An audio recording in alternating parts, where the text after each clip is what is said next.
back to another one of Stanbony's video reviews on YouTube. How have you been? Well, today we're going to be discussing some graphics card overclocking, okay? And what we're going to do is we're going to talk about the differences from a standard version card to a overclock card which you can purchase in a store. Usually with the 285, for example, to go from a stock card to a fully blown out 4th edition of the FTW edition that has come out, it's only about a $50 difference, okay? But why is there a difference here? People may ask, they may say, why are you buying an overclocked version when you can simply overclock it yourself? A lot of people were asking me that question. Well, the answer to that is, a lot of you may know, but for the ones that don't know or don't understand that, what these chip manufacturers do is they separate the chips with the highest overclockable tolerances from the ones that are not so stable at higher overclocking. They separate them into different categories and they test them and they decide, they say this chip falls into the regular group, this chip falls into perhaps a more overclocked group, and so on until they get to their highest edition. Okay, what I'd like to do today is I'm going to take the 285 GTX Superclocked Edition.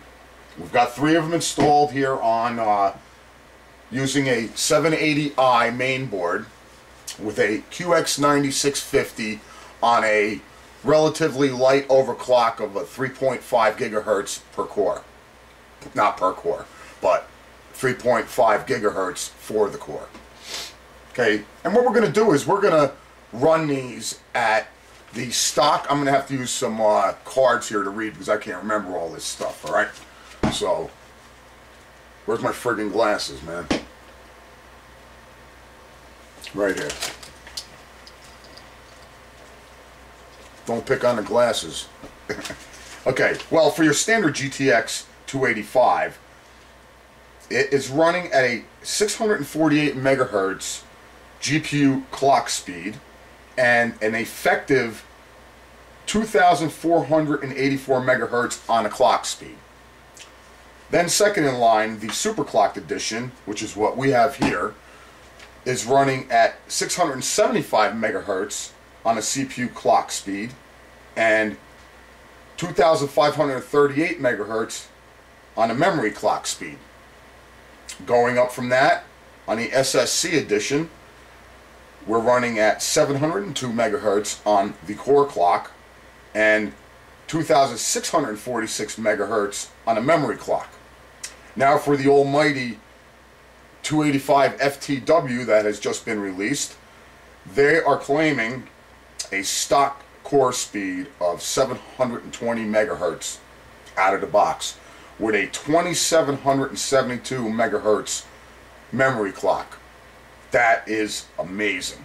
So what we're going to do is we're going to take the Superclocked Edition and we're going to run them at all 4 speeds, and we're going to measure it on a standard bench of 3D Mark Vantage on a performance level at a mild overclock on a CPU. We're not going for any top scores here, but we're going to be looking to see what the actual GPU score is from the difference from the bottom to the top. Now remember this.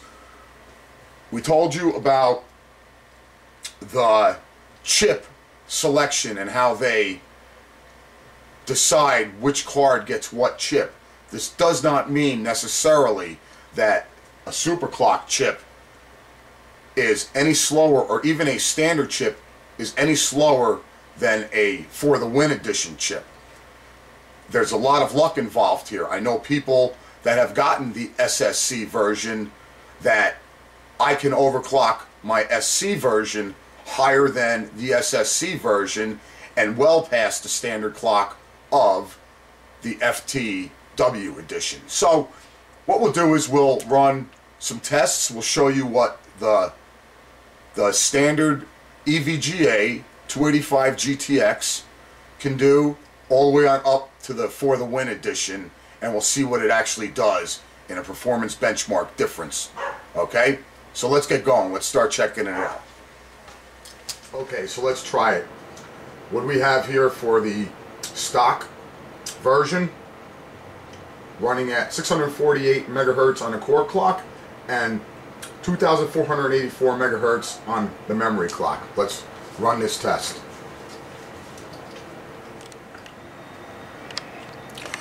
Okay, and there you have it. 25,486 performance points. GPU score, of 22,975 and a CPU score of 37,920. Pretty respectable. Pretty respectable. That's what you're going to be seeing with a similar setup that we have here with 3 stock 285 GTX. Okay, here we have the GTX 285 Superclocked edition at stock settings. 675 megahertz on a core clock, 2,538 megahertz on a memory clock. Let's see what this does.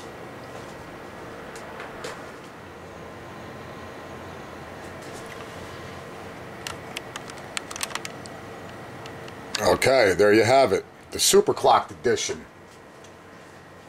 Got the CPU score up to 38,823 with a GPU score of nearly 24,000.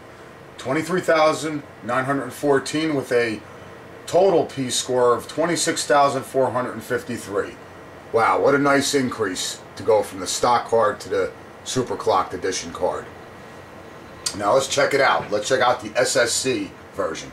Okay, for the SSC version, we have 702 megahertz on a core clock at 2,646 megahertz on a memory clock speed. Okay, so let's check this out.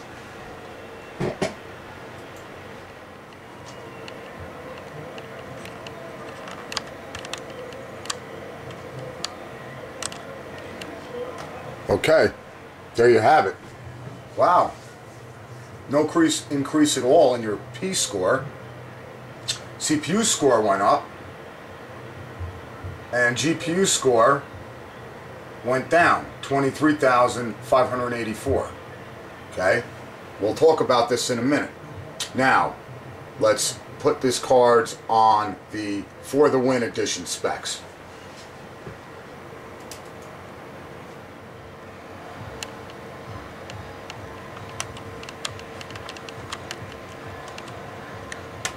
Wow, there's a nice jump.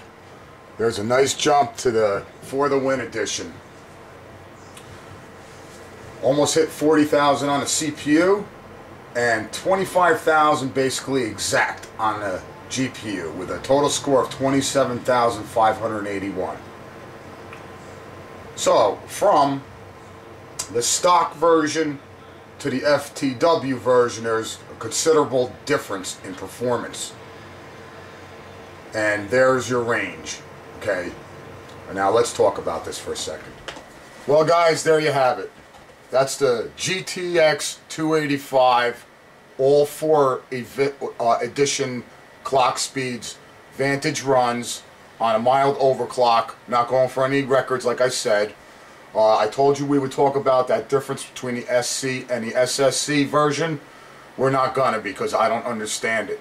Alright, I thought I would see the same thing with the FTW edition, although we saw a big jump. I don't know why it ran slower at the SSC speeds, but there has to be a good reason for that. Nevertheless, an SSC will have no problem being overclocked to an FTW when I know I've already overclocked my SCs to way over the FTW. So the GTX is an awesome product. It's an awesome card. It's very overclockable. Can't wait to get water on it.